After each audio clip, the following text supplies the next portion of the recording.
નમસ્કાર, આપ જોઈ રહ્યા છો સ્પાર્ક ટુડે ન્યૂઝ। રાજ્ય સરકાર દ્વારા પાદરા સ્વચ્છતા હી સેવા અભિયાન હાથ ધરવામાં આવ્યું હતું। ગાંધી જયંતિ નિમિત્તે અભિયાનમાં સફાઈ અંતર્ગત શ્રેષ્ઠ કામગીરી કરનાર પાદરા નગરપાલિકા સફાઈ સેવકોનું ધારાસભ્ય અને પાલિકાના પ્રમુખ સહિત અધિકારીઓ અને સદસ્યો દ્વારા સન્માન કર્યું હતું।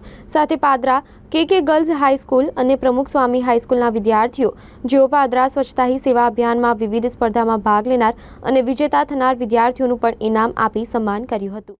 આજરોજ સ્વચ્છતા ही સેવા અભિયાન અંતર્ગત પાદરા નગરપાલિકા દ્વારા સફાઈ સેવકોને પ્રોત્સાહક રૂપે ઇનામ આપવામાં આવેલું હતું। સાથે વિદ્યાર્થીઓને વિવિધ સ્પર્ધા યોજવામાં આવી હતી અને તેમાં તેઓને ઇનામ વિતરણ કરવામાં આવ્યું હતું। આજરોજ સફાઈના બ્રાન્ડ એમ્બેસેડર શ્રી સૂર્યકાંત કાકા પણ ઉપસ્થિત હતા। સાથે સૌ નગરપાલિકાના સદસ્યશ્રીઓ, પ્રમુખશ્રી અને સફાઈ સેવકો પણ આ કાર્યક્રમમાં હાજર હતા।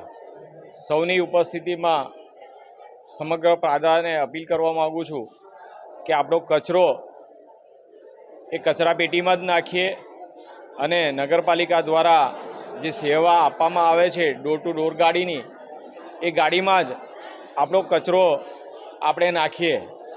આજ રોજ સફાઈ સેવકોને જે ઇનામ આપવામાં આવ્યું છે એ ઇનામ એ ખરેખર તો ગંદકી સાફ કરી છે અને ત્યાં સ્વચ્છતા કરી છે એના માટે આપવામાં આવ્યું છે। તો ભવિષ્યમાં આપણે સૌ ભેગા મળીને પાદરાને ચોખ્ખું રાખીએ અને સ્વચ્છ રાખીને આપણા સફાઈ સેવકોનું સન્માન કરીએ, એવો દિવસ આપણે સૌ ભેગા મળીને લાવીએ એવી સમગ્ર પાદરાને અપીલ કરવા માગું છું।